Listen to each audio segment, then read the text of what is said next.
Well, you did not see one of these videos from David and myself at the beginning of the event this year for RPG A Day 2024 because sometimes things just don't work out that way.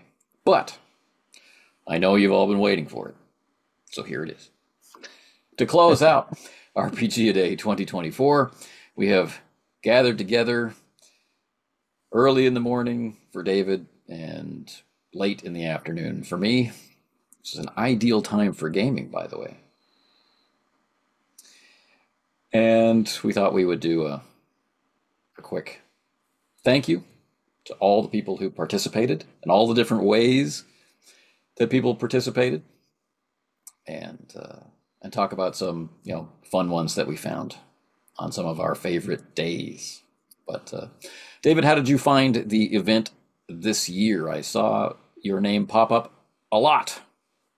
Oh, blimey, I didn't realize I was quite so prolific. But no, it was good. It was good. Um, it felt busier, especially on Blue Sky. I'm not sure if it actually was, but Blue Sky certainly felt like it was pretty active on there. Was Uh, and easy to find things with yeah, the way that you can organize information there. no, it's good. Especially because I left what people pleasantly call the hell site last year. Quick Uh, start. Twixter, yeah, that's the one. Yeah, I left there a couple of years ago and then went back for RPG a day last year. And this year I didn't bother at all because I only had like 10 followers when I went back. So yeah, I avoided that one completely. So I don't know how active it was on there. But yeah, Blue Sky Threads was pretty popular as well. Um, Facebook was quite quiet though this year, I think. Um, It's hard to tell because they've once again shifted how we interact with information on Facebook. hmm, They're pushing more toward groups, I think. Um, so but no, our Facebook page was nice and active, and lots of shares and hmm. and links to the page were going on, largely outside of the English language community. Oh, Uh, cool.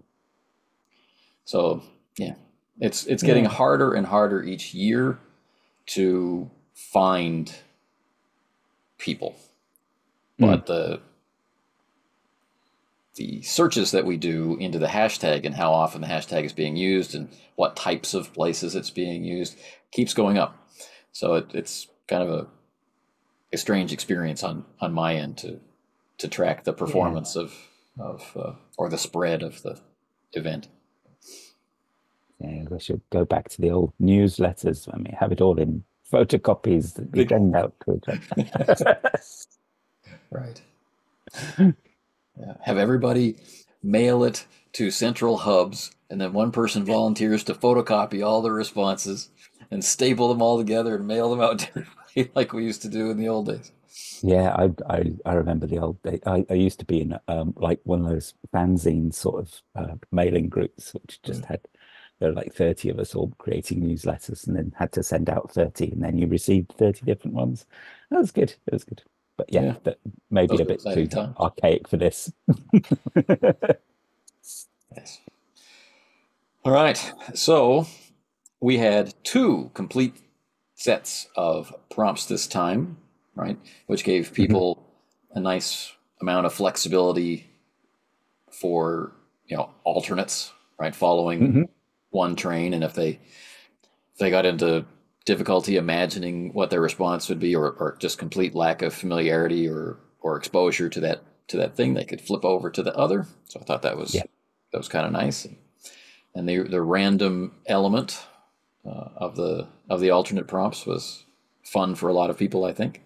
Yeah, I saw quite a few people pick up on that, especially when they got stuck with the regular question. They'd flip over to the other side, which was good. It was good. Yeah, Good alternative. yeah. I mean, Yeah, if your normal RPG play doesn't include long form campaigns, if you're mm, playing largely one shots and short run things, and that's not a question you can really answer. no.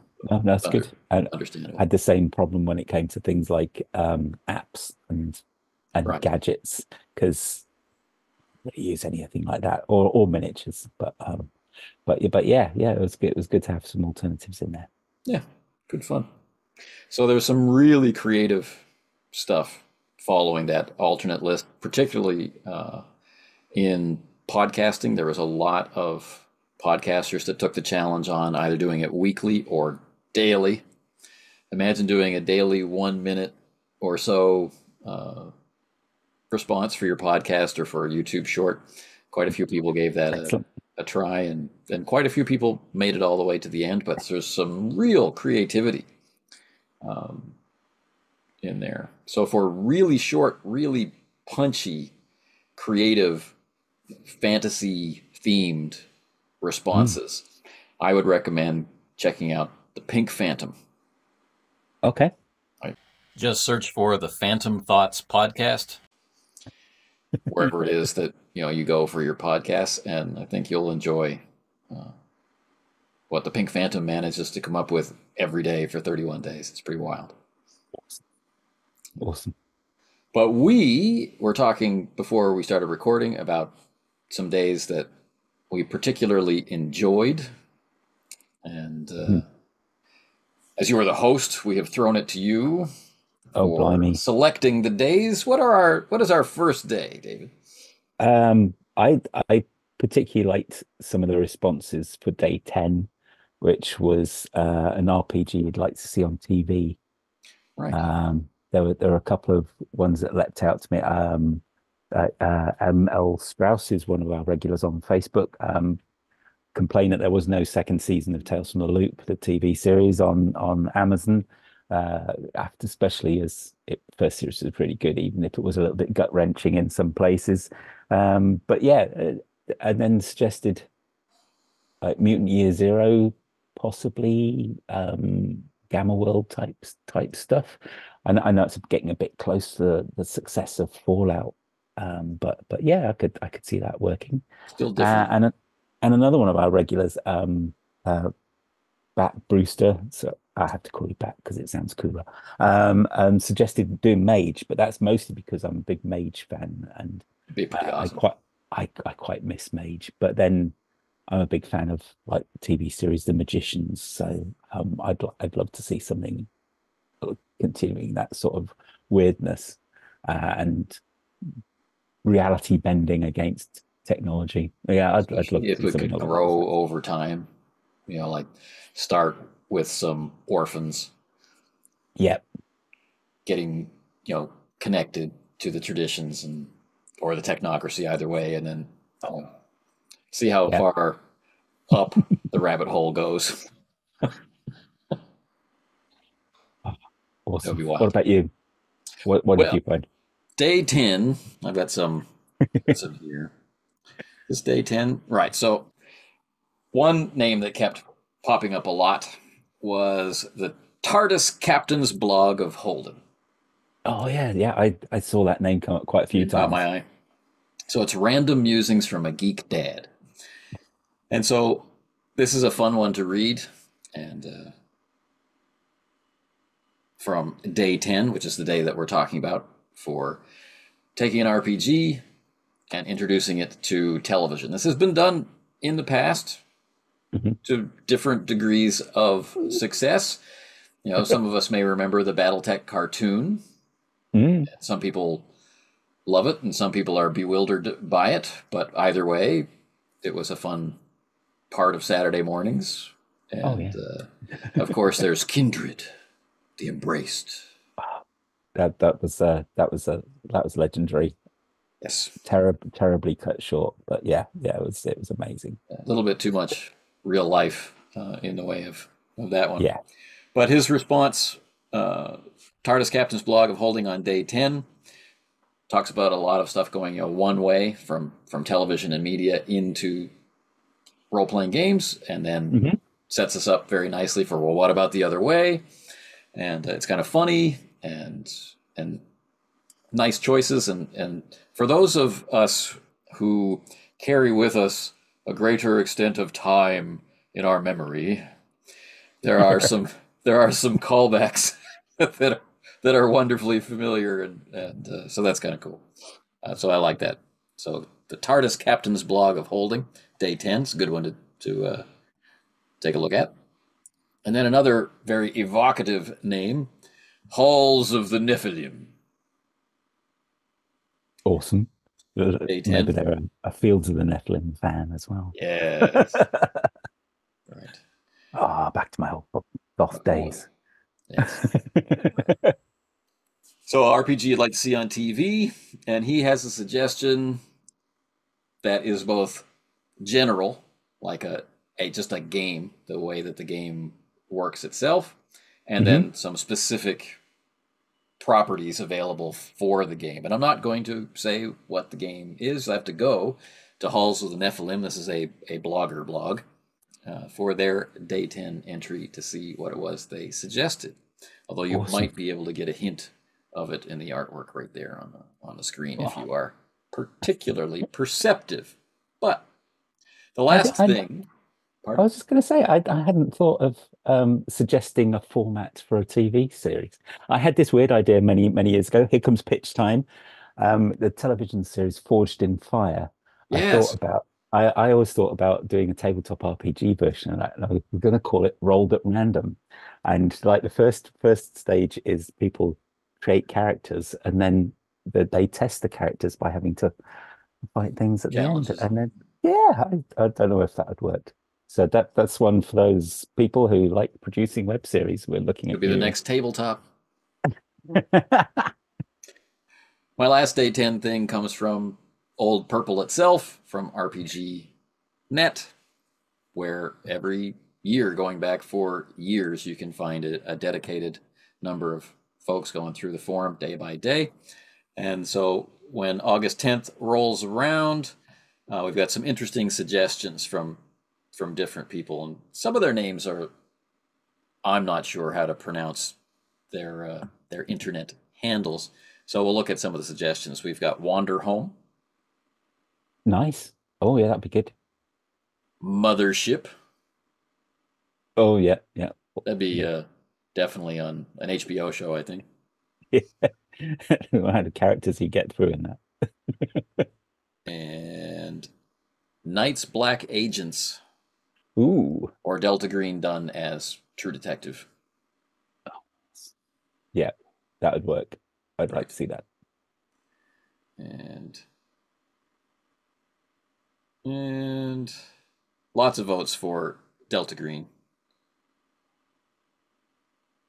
And then here's this: Call of Cthulhu is the most obvious answer, but to find out what the but is, and it's a very good one, check out Hmm. RPG Net Day 10 of the 2024 thread. But then you suggested Day 30. Yeah, yeah. I don't know why. I just thought it was a bit poignant, but yeah, it was the person you'd most like to game with, and of course, being the media absorbing nerd that I am, um, my initial suggestions, it was kind of inspired mostly by the legendary Origins game fair where they ran a game of Deadlands with Bruce Campbell, and that has always stuck in my head as like, could it get any better than that? And then when they were promoting that film, the Last Witch Hunter, which I always think is criminally underrated. They did a video thing where Vin Diesel was playing because Vin's a big gamer like that. Yeah. I always thought like, oh, we could get Vin Diesel to do it like a play like Scum and Villainy, but only set in the Riddick universe. That'd be really cool. And then I just kind of escalated mentally into how about getting Dan Aykroyd to play the old Ghostbusters RPG? Now that would be the ultimate, wouldn't it? But Yes. yeah, That'd be fun. I think a lot of people did pick family members, which is understandable, because uh, unlike myself, who's blessed with having a wife who plays in the RPGs with me. A lot of people would like to get their partners involved in gaming as Right, well. or their kids, or yeah. Yeah, There was a very yeah. So strong family theme this year in it was response to good. this question. Yeah, it was nice to see that. Yeah. And this page I have here, this is from a Substack blog called The Stokasium, which is the written blog of the podcaster Free Thrall Spencer, who has the Keep Off the Borderland podcast, and there's a pretty awesome picture of his wife here, which, again, you'll have to go to the Stokasium blog if you'd like to see this cool picture. But he would very much like to play with his wife if she would allow it. Yeah. Awesome. Yeah. My thoughts on this one. I didn't my thoughts didn't turn to celebrities. Mm. My thoughts instead turned to people so motivated by RPGs they wind up talking about them all year. And I thought it might be really fun to start one of my really big code GM open-ended campaigns where we all take turns running and playing, and there could be like 50, 60, 70 different podcasters or YouTubers or whatever involved in That'd be that. I think that would amazing. be an excellent use of free time. As a project for next year, definitely. Right. Cool. Now, there are a couple of things that I really enjoyed. I've mentioned earlier shorts. Quite a few different people tried out shorts last year, Mhm. but there was something weird going on with YouTube and shorts where they weren't really being recommended. They weren't appearing in people's like feed to Mhm. view. But this year it was working quite well, and if you watch one short from one creator, you're likely to see another. And so I was fed a daily diet of shorts on YouTube from the Decahedron podcast. Really positive, super short, nice and fast, interesting, upbeat, friendly face every day talking about. Joe Gill was on talking every day about whatever the prompt was, and so I really enjoyed those. Have you heard of the Miskatonic Playhouse? Yes, yeah. Haven't checked them out, but I have heard of them. Yeah. So they have multiple players in their playhouse, and so different people were responding to different prompts as they went through. But what I liked about their shorts, it wasn't just the kind of talking head experience. You could tell that the other people were there in the room, and Oh, so cool. there was a conversational energy to the portrayal of to the answering of the prompt. So I got a kick out of those too, and they managed to do the whole run as well. So Awesome. I enjoyed that quite a bit. The Miskatonic Playhouse community content for Chaosium's Call of Cthulhu. The Decahedron podcast, which I mentioned, and then the last one that I wanted to point out is the Nerds RPG Variety Cast. First post of the year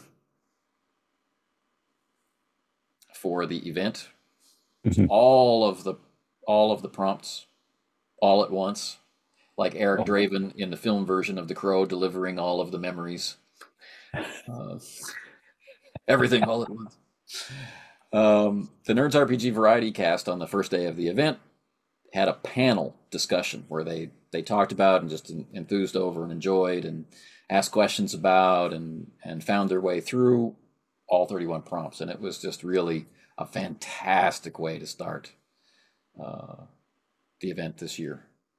you can see I'm frantically writing these down while you're talking about these. I'm going to check all of them out. Do it. So the Nerds RPG Variety Cast, now in its second season. It used to be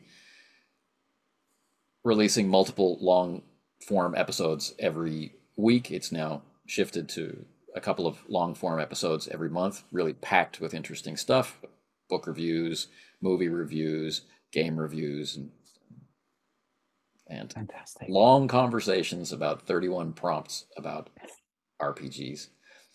Always keeping in mind the idea that it's about what do we enjoy about this thing? What can we make Mm, with this prompt? We're creative people. We see this word. What can we do with it? You know. fantastic.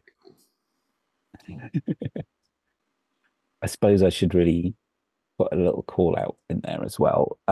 When it comes to seeing things on other formats, there's always Discord, as we were discussing before we started recording, and I started conversations sort of a couple of months ago with the UK Tabletop Industry Network, Right. and they helped kick it off a little bit this year. And on their Discord, they've been pretty active, which has been nice. Trying to answer the questions every day, and hopefully, maybe next year we can get them a little bit more involved, which would be great because they're a great support network, especially for independent game designers and developers and publishers, and it'd be great to get them even more involved next year. So fingers crossed. Absolutely. It always takes time to transition into working with partners. It can't be Mm, a short run thing. But your point about Discord is well taken, as that's where most of the conversations were happening this year. Some hugely uh, active discussions on the Audio Dungeon Discord and on Craig Shipman's Third Floor Wars Discord so and beyond. So yeah, great I'm stuff. still getting the hang of Discord. It's like far too modern technology for me. Oh, don't cut yourself short. Leap in, right? Pencil and notepad in hand. All right. Well, thanks for joining me this afternoon, Always a pleasure. and I'll have this out on the internet as soon as I can. Fantastic. Thank you, everybody who took part again this year. And thanks to see, I was going to say this, Visvania, who did the alternate po posts for this year. And yeah, hopefully we'll be back again next year and do something equally weird and wacky. Yeah, every little bit helps. No interpretive dance again this year, but hope Shame. springs eternal. Yep. Yep. One day. All right, everybody, take care. Thank you. Stay multi-classy.